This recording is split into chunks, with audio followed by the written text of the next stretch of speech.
Buenas noches a todos los que están allí o en YouTube, ahora que nos ven bastante. El programa de hoy tiene que ver con lo que ha sucedido últimamente en el mundo. Nos hemos enfrentado a una enfermedad que nos ha llevado a cerrar nuestras ciudades, a quedarnos en nuestras casas, a cuidarnos más que nunca. Pero no es la primera vez. Durante muchos años, durante milenios, la humanidad se ha enfrentado a estas enfermedades y las llamamos pandemias. Y esta noche vamos a develar sus misterios.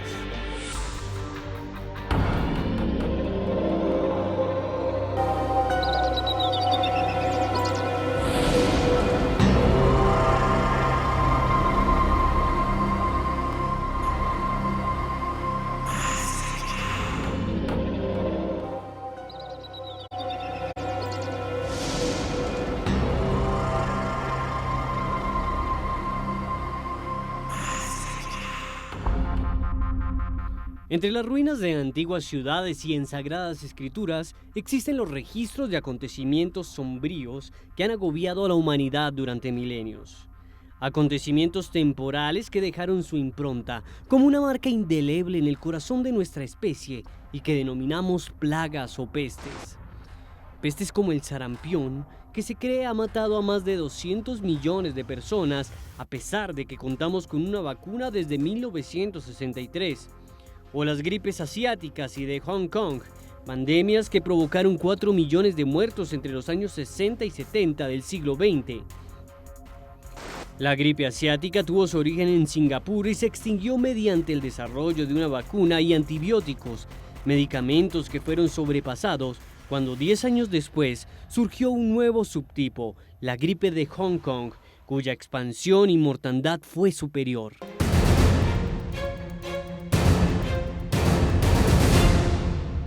Ahora la humanidad se enfrenta al nuevo coronavirus. ¿Qué podemos aprender del pasado? ¿Qué misterios se ocultan tras los laberintos de la historia?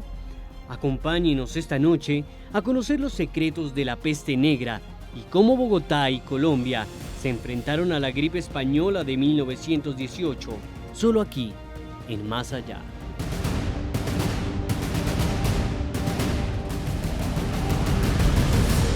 Tema para hablar de nuestra especie. Nosotros tal vez ya vamos a preguntarle aquí a los expertos. Somos los hijos de los sobrevivientes, somos los hijos de los que lograron vivir estas pestes del pasado. Lo que vivimos con el coronavirus no es lo único y tampoco es algo que va a quedar para siempre en la humanidad. Obviamente todas las pestes cambian y van transformándose en el tiempo. Y hasta ahora invitamos a el doctor Jaime Castellanos, que es virólogo, médico y es director del Instituto de Virología de la Universidad del Bosque. Muy buenas noches, doctor Jaime Castellanos. ¿Cómo está? Buenas noches. Muchas gracias por la invitación. Bienvenido a este programa en el que vamos a hablar de las pandemias. Y yo comenzaba diciendo que el coronavirus no es la primera ni será la última. ¿Usted qué piensa? Pues sí, desafortunadamente para la humanidad y afortunadamente para los virólogos, las pandemias por virus son mucho más severas e impactantes y lo han sido así por muchos milenios. Entonces, no es la primera. Inclusive, yo le digo a mis estudiantes que esta es mi segunda pandemia, porque en el 2009 vivimos una pandemia. Recuerden que el concepto de pandemia tiene un componente puramente geográfico. Pandemia significa una epidemia que está en todo el mundo. Entonces, hasta enero o febrero era una epidemia solamente en Asia y en Europa, en el caso del coronavirus, y después, posteriormente, cuando alcanza más países, se denomina pandemia. El término pandemia no significa mayor gravedad. Lo que significa es que ha alcanzado geográficamente a muchos países o a todos los países del planeta. Gracias, doctor. Ya volvemos con usted enseguida y estamos también con Eduardo Pinzón. Él es historiador, él es profesor de la Universidad Javeriana en Historia y tiene un magíster en Historia General y de la Edad Media en la Universidad de la Sorbona en París. Muy buenas noches, Eduardo. Buenas noches, gracias por la invitación. Eduardo, usted que se ha dedicado a estudiar la historia del medioevo, ¿estas situaciones eran comunes, las epidemias, las pandemias? Muy comunes, muy comunes. De hecho, también eran pandemias porque alcanzaron todo el mundo conocido, a por lo menos 3 continentes. La peste negra, que sería la misma peste de Justiniano, es una epidemia bacteriana, la Yersinia pestis, y alcanza también en múltiples oleadas a todo el globo, pues al mundo conocido, y en el siglo XVI-XVII pues se traslada también al continente americano. Y sobre eso que estamos aquí hablando con el profesor Pinzón, vamos a comenzar sobre la peste negra. Observen estas imágenes que vamos a empezar a mostrar y ahí ustedes están viendo algunas referencias sobre lo que la gente de esos tiempos plasmó y también sobre algunos conceptos artísticos que muestran qué fue la peste negra. Y me gustaría empezar a preguntarle al doctor Jaime Castellanos, ¿qué fue la peste negra? Pues la peste negra fue una epidemia de transmisión de una bacteria que era transmitida por ratas. Y entonces, o se mantienen ratas y pulgas, entonces es muy fácil. Para que exista una epidemia, una transmisión de una zoonosis, como esta, una zoonosis significa, es una enfermedad que infecta animales y luego se transfiere a humanos. En este caso, la bacteria de la peste negra era transmitida entre ratas, pulgas y humanos por el hacinamiento, las pobres condiciones urbanas en las ciudades de Europa, pues se produjo realmente una muy fácil contaminación de los humanos, que terminaron efectivamente afectando un grandísimo número de personas. Casi la tercera parte de la población mundial falleció durante la peste negra, pero tenía que ver fundamentalmente con las condiciones de salubridad de la Edad Media, primero, y segundo, del desconocimiento absoluto de las características de qué es lo que le estaba causando. Entonces, las personas se trataban en ese tiempo, las características de las enfermedades se pensaban que era por vapores, por vaos, un tipo de concepción un poco mágica de la enfermedad. No se conocían obviamente los virus, no se conocían las bacterias, entonces las posibilidades efectivamente de tener una atención adecuada y un control adecuado era imposible, pues, por el desconocimiento. Y la propagación fue muy rápida, y como la tasa de letalidad era muy alta, pues a la final lo que sucedió fue que un gran número de infectados y un gran número de fallecidos. Doctor, le hago una pregunta. Resulta que la peste negra la estuviéramos viviendo en nuestros tiempos. ¿Sería mucho peor que el coronavirus? No. Inclusive eso explica por qué el ébola no fue una pandemia. El ébola tiene unas condiciones de transmisión que están circunscritas a unas condiciones sociales, ecológicas y económicas de África. Es decir, las condiciones de transmisión del ébola son muy severas, la severidad de la infección, la altísima tasa de mortalidad que tiene el ébola son muy graves, claro que sí, pero se necesita unas condiciones ecológicas, por ejemplo, una cercanía entre los murciélagos, que también son los animales originales del ébola. En este caso, por ejemplo, algunos primates que estaban en contacto con esos murciélagos, y adicionalmente que esos primates estén en contactos muy cercanos con los humanos. Eso garantiza la transmisión en África. Cuando discutíamos sobre el ébola hace 5 años, pensábamos, ¿es posible que el ébola llegue a América y que se disperse de esa manera? No es posible, excepto en los casos en los que ocurrió que una persona estuvo allá, se contagió y regresó a Estados Unidos o a España, donde estuvo severamente enferma o falleció. Pero no es posible que se transmita, porque las condiciones de transmisión requieren adicionalmente a las condiciones propias del microorganismo, requiere también las condiciones ecológicas, como en África, por ejemplo, para el caso del ébola, o económicas, porque la parte del asunto tenía que ver, por ejemplo, de la transmisión del ébola con los ritos de inhumación y entierro de las personas fallecidas. Las personas a un fallecido lo tocaban, se acercaban a él, y sus secreciones contagiaban a los vecinos, a los amigos, a los familiares, que iban enfermándose y muriendo rápidamente. Eso no ocurre en sociedades donde la cultura del entierro o la cultura funeraria es diferente a la africana. Entonces hubiera sido imposible. La peste negra, conociendo hoy como conocemos la bacteria, es fácilmente controlable, fácilmente existe la vacuna, existen los medicamentos, unos antibióticos muy poderosos, seguramente que no hubiera causado ninguna epidemia más allá de un brote local, como a veces ocurre en algunas ciudades del mundo todavía. Bueno, y hasta ahora también tenemos a Ricardo Forero, que es sociólogo y que se encuentra aquí en la ciudad de Bogotá, y le preguntamos desde el punto de vista de él como sociólogo, ¿qué cambió la peste negra? ¿Qué cambió al mundo?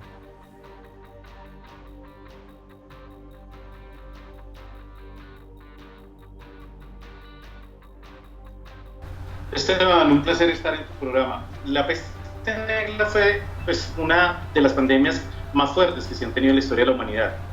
Como bien se notaba, tuvo un impacto de más de 550 millones de personas, y eso en términos demográficos afectó a la economía, a la cultura, a los espacios sociales y religiosos. Por un lado, fue lo que le contribuyó a debilitar el sistema feudal en Europa, ayudó a la consolidación ya propiamente del sistema de la era moderna, y pues tuvo cambios muy importantes en términos de la sección de la técnica, de la ciencia, en la consolidación de los procesos urbanos que se venían dando dentro de la Baja Edad Media, y pues en términos generales pues fue un acelerador de muchísimos cambios que se dio dentro de muchas de las sociedades. Frente a cada uno de estos elementos, frente a cada uno de estos procesos, hay que anotar las implicaciones culturales que tuvo esto. Generó movimientos xenofóbicos, primordialmente hacia las comunidades judías, las cuales fueron acusadas de envenenar los pozos de agua en varias de las ciudades europeas, y esto pues conllevó a que se diera toda una serie de persecuciones y elementos específicos frente a esas comunidades, y también frente a las comunidades de mujeres, las cuales también fueron acusadas de seducir a los hombres, esta locura propiamente que genera en términos culturales las pandemias, de azotar con pandemias a las diversas sociedades. Pero hay un efecto que es muy importante anotar, y es el efecto frente a la neutralidad con la cual la muerte fue analizada dentro de estas sociedades. Se naturalizó la muerte. El impacto fue tal por la disminución demográfica que se dio, la cantidad de muertes que se dio en un espacio tan pequeño de 7 años, que ya la muerte no fue vista como un criterio específico en la cual las personas a partir de sus actuaciones morales y éticas se podían ser salvadas, sino que la muerte se vio como un criterio que afectaba a todos los espacios sociales independientemente de las acciones que tuvieran, a ricos, a pobres, a reyes, a clérigos. Y esto pues obviamente hizo una muestra o una visión de que la muerte era un escenario imparcial y que no tenía una connotación religiosa específica que diera eso. Eso también se vio claramente en la iconografía. Empezó a representarse la muerte como una representación de esqueletos que iban caminando por cada una de las ciudades, y esto pues modificó esa noción específica que se dio de la muerte. Es muy importante tener en cuenta esto, porque esa representación sería la base de la imagen y del imaginario que la muerte tendría en la era moderna. Bueno, muchas gracias, Ricardo. Y yo quería aprovechar para preguntarle al profesor Pinzón, la peste negra, me están diciendo aquí por Twitter, ¿en qué año fue exactamente? ¿En qué año? ¿Cuándo sucedió? Y si es verdad que esos médicos llevan esas máscaras tan aterradoras que colocan hoy en día hasta en Halloween. Bueno, digamos que la bacteria ataca tanto en el siglo VI, 542, como en el siglo XIV, 1348 más o menos. Dentro de las explicaciones médicas, si se quiere, vale la pena destacar que ellos tenían una visión un poco más compleja, es decir, ellos también tenían en cuenta unos cambios climáticos, actividad sísmica y volcánica, como parte de su explicación de lo que sucedía. Entonces, tanto en ambos episodios hubo parece un enfriamiento del planeta, lo que se conoce como la pequeña edad de hielo, de la antigüedad tardía, que marca la entrada al medioevo, y de la temprana modernidad, ¿no? Que marca la entrada pues al mundo moderno. Entonces, dentro de las explicaciones médicas, por ejemplo, un año después de la peste negra, es negra por unas manchas que aparecían en la piel, hacia 1349, hay una serie de estudios comisionados a la Universidad de París y a la Universidad de Montpellier, que eran muy reputadas en medicina, y dentro de las explicaciones se destaca una conjunción astral hacia la constelación de Acuario, y se destaca también un mal aire, ¿no? Un mal aire en el clima de algunos puertos. Entonces, dentro también de la parafernalia médica, pues se hace uso, se apela a este traje, ¿sí? Que con forma como de pico de tucán, también que causó terror, ¿no? También una forma de vigilar a la población. Ya no se trata de enfermedades como la lepra, en donde se aísla por completo a la persona, se excluye de la sociedad, sino que esta epidemia lo que va a hacer es incluir y confinar a las personas, y estos médicos con este traje van también a vigilar, ¿no? A mantener una distancia social, van a tratar de hacer ello. Profesor, vamos a seguir con usted en 5 segundos porque nos vamos a comerciales ya, pero volvemos con usted y lo que nos está contando, que es muy interesante. Y ustedes no se muevan porque esto es Más Allá.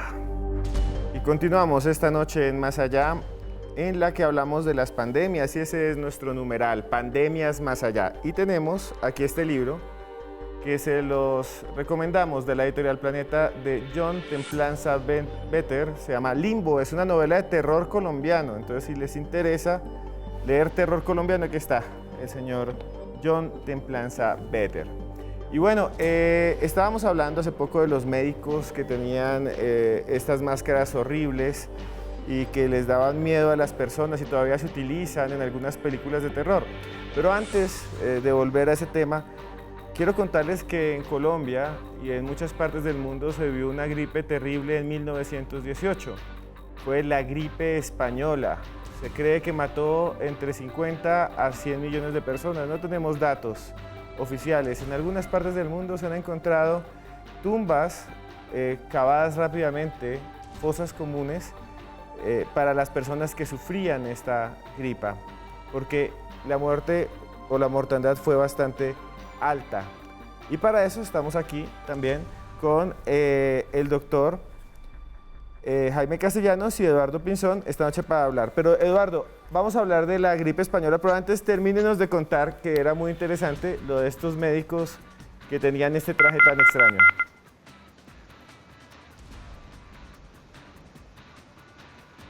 Jaime, doctor Jaime, se nos cayó un momentico con Eduardo. Doctor Jaime, la gripe española, ¿cuándo surgió y por qué?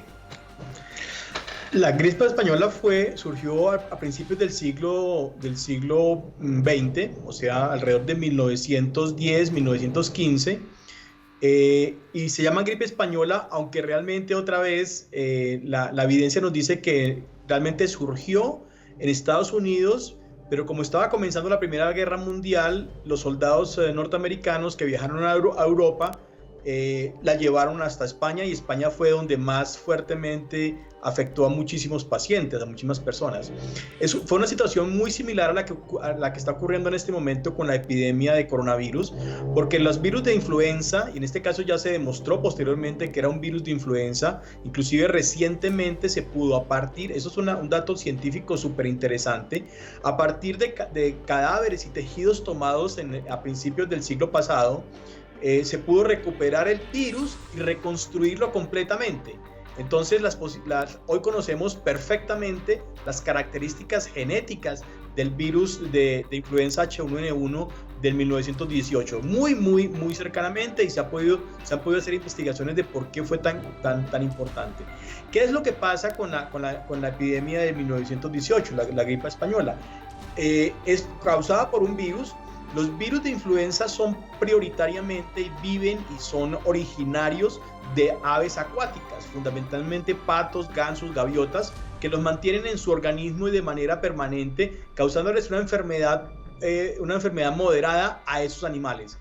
pero esos virus tienen una gran capacidad de hacer cambios genéticos cuando están infectando un animal u otro, de tal manera que al final esos cambios genéticos, uno de esos cambios genera que cuando infecta a un humano se replique de manera fácil y eficiente, generando un nuevo virus que infecta a ese humano, le produce enfermedad y ese humano lo puede transmitir. Es exactamente lo que estamos viendo ahora con el nuevo coronavirus. Y sucedió en el 2009, en este caso con otro virus de influenza, de origen porcino, aviar, que infectó humanos. Entonces siempre se trata de virus, en el caso de las pandemias por virus respiratorios, porque la facilidad de infección de los virus respiratorios es evidente. Entonces en el caso de los virus respiratorios, pues pueden causar infecciones entre animales y humanos, y fuera de eso necesitan de la característica de que sean virus que son altamente mutantes, mutables, que cambian genéticamente fácilmente, garantizando que los cambios genéticos generan nuevos virus que van saltando y van adaptándose a nuevas especies.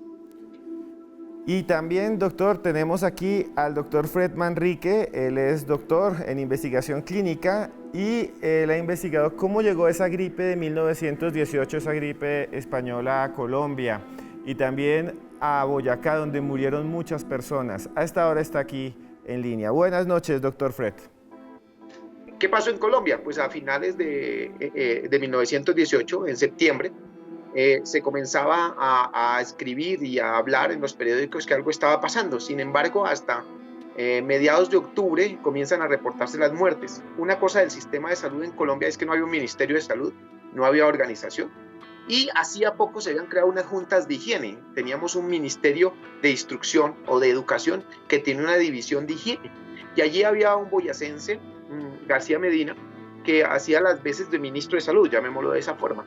Y él empieza a registrar, esto nos lo cuenta Laverde en su tesis de medicina en la Universidad Nacional, que se ocupa de este proceso de unos muertos que aparecen en las calles, y él lo nombra que no pueden respirar y terminan muertos en las calles de forma morada, y los hospitales empiezan a reportar una cantidad de muertes. Entre 1912 y 1927 se estiman que en Bogotá hubo más o menos 10.000 muertes.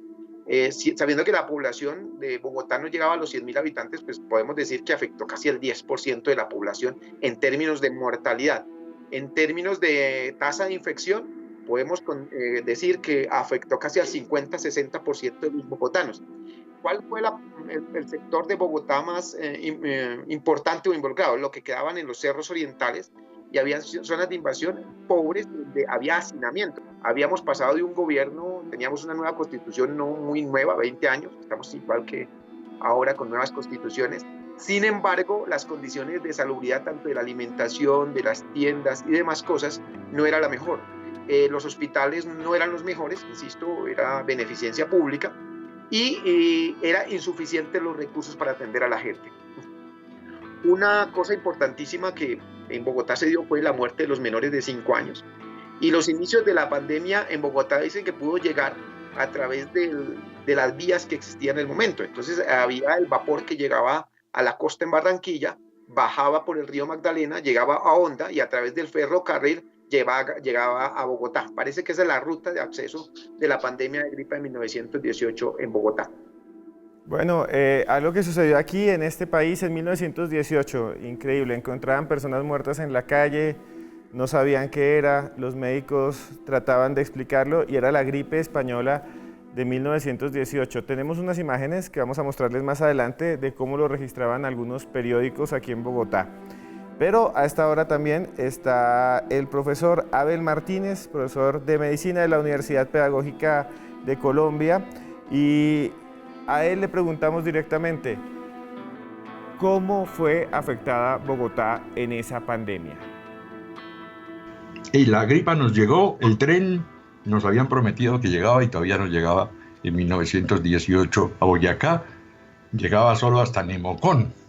Lo que pudimos descubrir es que a través de unos peones carreteros de Nemocón llegó hasta Tunja en octubre de 1918. La ciudad igual se paralizó, el batallón, la cárcel se infectó enseguida, los colegios cerraron, el seminario cerró, se suspendieron los matrimonios, en la droguería ofrecía que no había aumentado los costos por la gripa, que no había especulación, en un taller de mecánica vendían un remedio para la gripa, no sabe uno la procedencia de tal remedio. Afectó totalmente, ¿no?, la vida. Una pandemia afecta totalmente la vida, ¿no? Desnuda, enferma los cuerpos, pero también dicen que desnuda las almas. Le atribuyen la frase a Albert Camus en La peste, pero no es cierto. Desnuda las almas y también evidencia las realidades como nos está pasando hoy, ¿no? Muestra nuestras debilidades en sistemas de salud. Y la higiene en esos momentos en Boyacá, dicen las crónicas, era completamente inexistente, dicen, y que se parecía esto a la provincia de Chagres en Panamá, donde estaban construyendo con altas mortalidades el canal de Panamá. La gripa se fue dispersando de la capital hacia las provincias, llegando al extremo en el norte, donde está el municipio del Cocuy, un mes después y un día después de que llegó a la ciudad de Tunja. Lo que encontramos nosotros en los datos es más o menos más de 3.000 muertos en Boyacá. No tenemos datos sino de la mortalidad. No tenemos ningún dato de la enfermedad, de los que estuvieron enfermos. No se registraba en ese tiempo. No había médicos.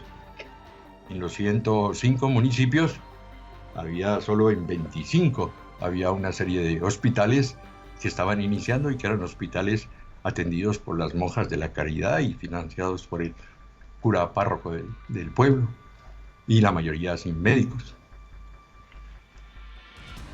Doctor Castellanos, aquí estábamos hablando con los doctores de Boyacá y de Tunja que nos contaban que esa zona fue una de las más afectadas por la gripe española de 1918. Usted, con los datos que tiene, ¿Colombia entera fue afectada por esta gripa en este tiempo o solamente fue en las zonas frías, como mucha gente habla? No, hubo casos en todo el país. Lo que pasa es que las características de la transmisión de infecciones respiratorias son mucho más eficientes en los climas fríos y húmedos como la sabana o la sabana cundiboyacense y las áreas andinas. Por la lluvia y por la cercanía entre las personas. Ahora nos decía el doctor, efectivamente, que tiene que ver con lo que hoy hacemos de manera muy certera, y es mantener el distanciamiento personal a más de 2 metros, porque sabemos que los virus respiratorios se transmiten por esas pequeñas gotas que se emiten por secreciones de las respiratorias o por gotas de saliva que se emiten por una persona que está enferma o está siendo transmisora. Entonces, aunque hubo casos en todo el país, realmente pues la mayor parte de los casos se concentraron en Bogotá y en Boyacá, pero por todo el río Magdalena hasta Honda y luego por el tren, donde para el tren y hay un enfermo, pues habrá 1, 2, 3 infectados, que posteriormente pueden desarrollar signos y síntomas, pero el doctor nos dice ahora, no hay ningún registro de enfermos, solamente de aquellos que fallecieron, y es un registro muy general porque tampoco se tenía claridad acerca de por qué estaban muriendo masivamente en ciertas ciudades. Era apenas una situación, y no había tampoco en ese momento por qué la altísima letalidad de la pandemia del 18. Porque no sabíamos que era un virus, entonces no podíamos controlarlo. Efectivamente no había medicamentos antivirales, que todavía están escasos, es decir, todavía no hay suficientes moléculas antivirales, pero ni siquiera había antibióticos para tratar las infecciones bacterianas asociadas a las neumonías durante las infecciones virales. Y obviamente no había ningún recurso hospitalario como hay hoy, por ejemplo, unidades de cuidados intensivos, tratamientos respiratorios, medicamentos que mejoran la capacidad respiratoria como los hay hoy en día. Entonces, doctor, definitivamente las posibilidades de tratar las infecciones respiratorias hace 50, hace 60 años o hace 100 años, pues eran completamente diferentes a las que hoy se usan para tratar las infecciones respiratorias. Muchas gracias, doctor. Ya volvemos. Después de comerciales, ustedes comenten con el numeral Pandemias Más Allá, después de estos breves comerciales. Y continuamos en este programa especial de Más Allá, en el que hablamos de las pandemias y les recomendamos este libro. Se llama La Casa de los Siete Tejados, es de Calixta Editores, lo pueden conseguir y se lo llevan a su casa por vía electrónica. Y es un libro también de terror, de suspenso. Espero que algún día lo consigan y lo puedan leer, porque yo me lo acabé de leer y está buenísimo. La Casa de los Siete Tejados, de Calixta Editores. Y bueno, encontramos en los archivos de Bogotá, en los periódicos de hace 100 años, 102 años, algunas notas como esta que están viendo. Hace 102 años prohibieron que en Bogotá el alcalde decretó que la gente fuera a los cementerios y que se hicieran entierros de cuerpo presente, o sea que nadie podía ir. Y se llamaba Santiago de Castro. Doctor, y también Eduardo, les quería preguntar a los dos, esto se parece mucho a lo que estamos viviendo.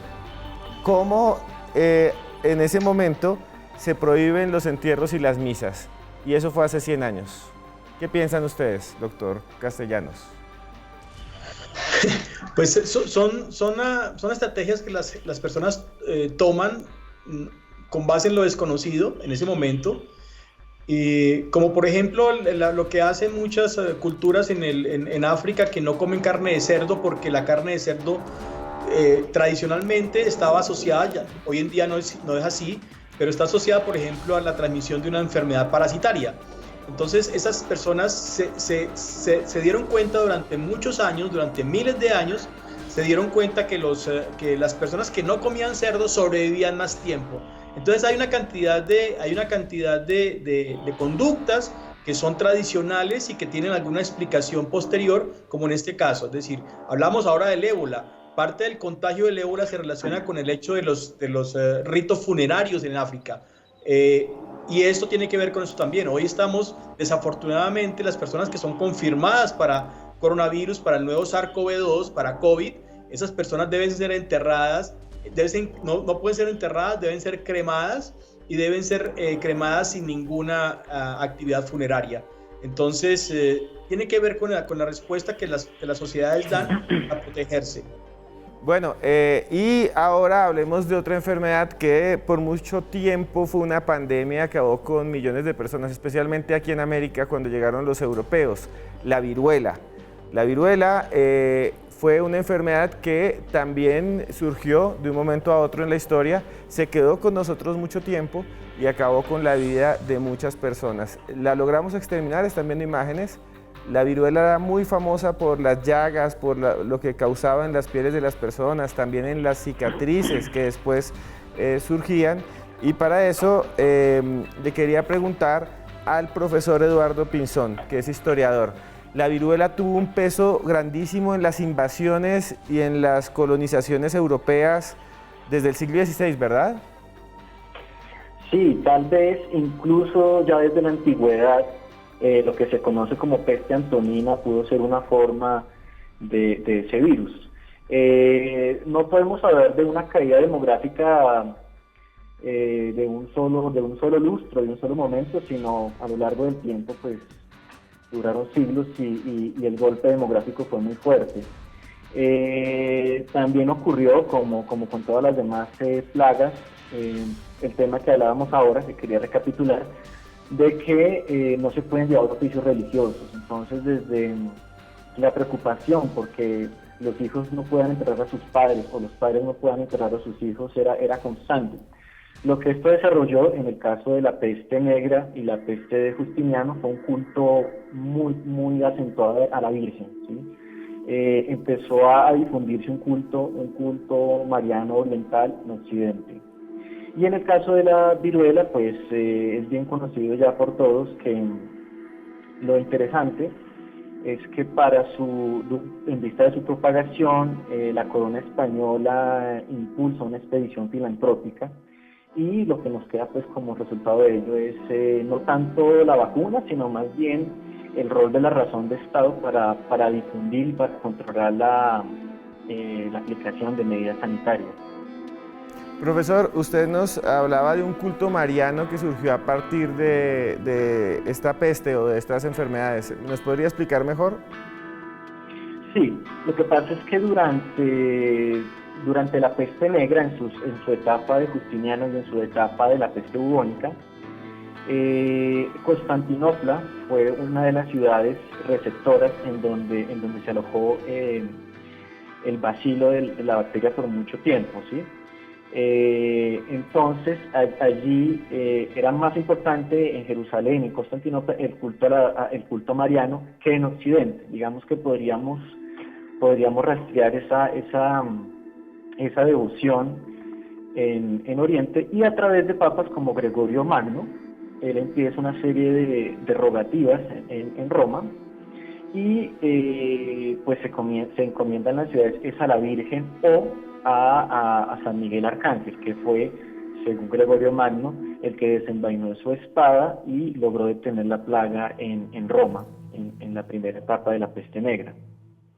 Bueno, muchas gracias, profesor. Y también tenemos a otra historiadora, Ana Mancera, que está en línea, y también le pedimos, por favor, que nos cuente algo sobre esta viruela o las viruelas. En 1520, con la llegada de los españoles, este virus fue una de las armas patógenas que ayudó en el proceso de conquista de los pueblos americanos, y pues todos sabemos la historia, que los españoles traían consigo pues la enfermedad. Los indígenas, al no tener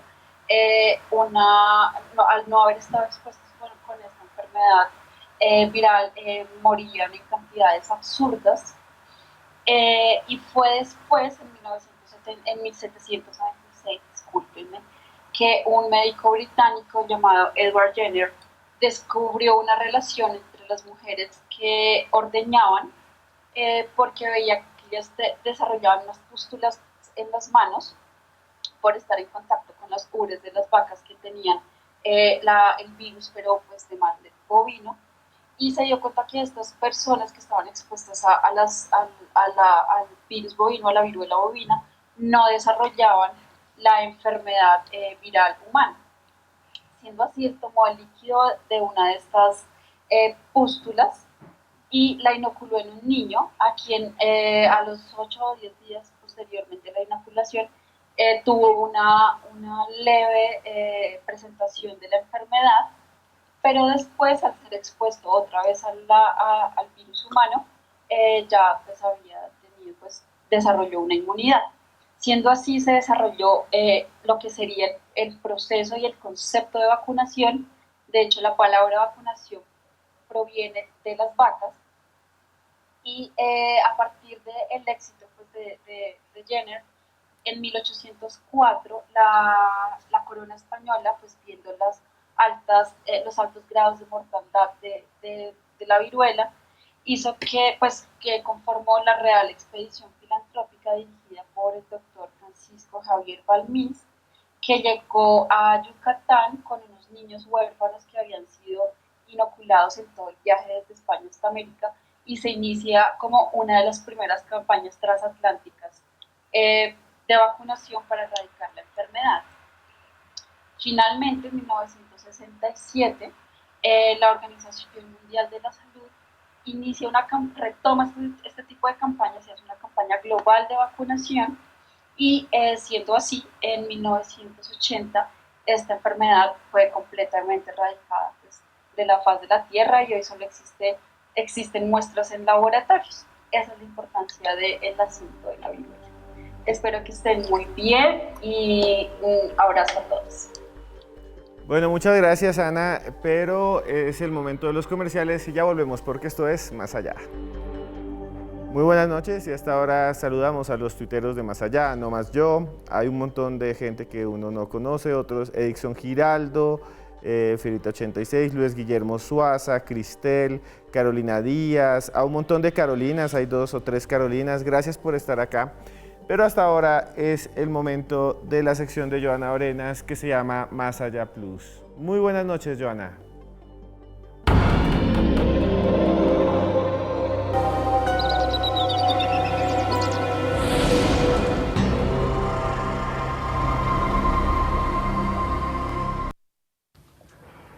Buenas noches, Esteban. Siguiendo con este recorrido por las pandemias que han marcado la historia de la humanidad, yo le quiero hablar de una que recordamos porque se presentó hace muy pocos años, entre el 2014 y el 2016, y fue precisamente el brote del ébola. Aunque esta enfermedad fue realmente descubierta en 1975, cuando se presentaron los primeros casos en lo que hoy se conoce como la República Democrática del Congo y también en Sudán del Sur. Su nombre lo lleva precisamente porque en el Congo hay un río llamado el río Ébola y fue en ese lugar donde se descubrió a la primera persona contagiada con esta enfermedad. Pero regresando al 2014, debemos recordar que en ese continente, en el continente africano, tanto en la parte central como en la parte occidental, fue donde más casos de personas contagiadas y además de fallecidos se dio alrededor del mundo. Sin embargo, la enfermedad traspasó las fronteras, llegando a Estados Unidos y a Europa, donde causó una gran mortalidad. Pero mire, Esteban, ¿cómo se contagia esta enfermedad? Pues realmente los científicos dicen que este ébola, este virus, está en los murciélagos. Las personas en África suelen cazarlos y luego consumirlos, y por eso precisamente fue que se dio el brote en los humanos. De humano a humano se contagia a través de la sangre, incluso de algunos otros fluidos, y por eso fue tan mortal en el 2014. Alrededor de 11.300 personas fallecieron a causa del ébola en todo el mundo. Es realmente una enfermedad bastante grave, pues del 50 al 90% de las personas que se contagian lastimosamente fallecen.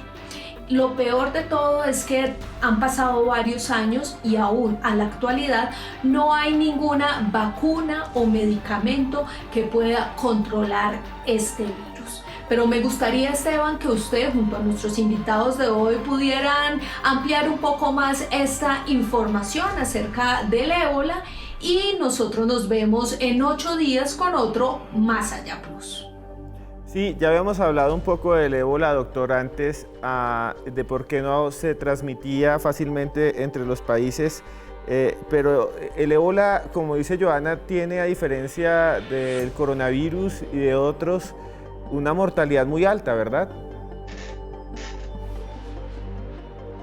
Sí, la mortalidad del ébola puede ser del 50%, 60%, es muy alta, pero lo que comentamos ahora sobre el ébola es interesante porque no hay evidencia que sea como en el caso del coronavirus, tampoco todavía, porque normalmente los murciélagos tienen una capacidad por la ecología y por el sistema inmunológico de los murciélagos de almacenar virus que después pueden ser transmitidos a otros hospederos. En el caso del ébola, lo más probable es que han sido animales silvestres que son contagiados, infectados, y que los nativos de las zonas africanas, porque son las zonas rurales más pobres, que normalmente todavía usan carne de cacería, es decir, deben cazar para comer carne en el momento en que se contaminan. Entonces los murciélagos, que así se sospecha, la evidencia nos dice, para el caso del coronavirus también, los murciélagos infectan un mamífero intermediario.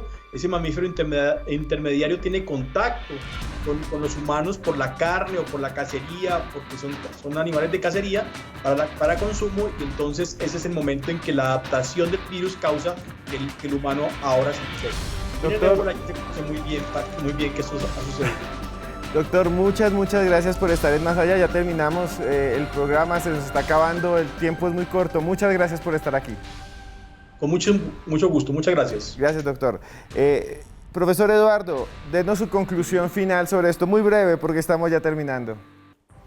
Bueno, simplemente se conjugan entonces una serie de condiciones climáticas, pero también biológicas, frente a las cuales la humanidad tendrá que decidir si es un agente de la transmisión solamente o si también es un sujeto político, porque esto también es lo que está en juego durante todas las epidemias. ¿Qué va a pasar después? Bueno, muchas gracias, profesor, que esté muy bien. Y ustedes que están allá, Muchas gracias por acompañarnos en este especial de Más Allá. Recuerden que tenemos que lavarnos las manos, quedarnos en casa, cuidarnos unos a otros y pasaremos este momento histórico. Porque recuerden que entre más lejos que andemos, que por más lejos que andemos, siempre habrá un más allá. Hasta pronto.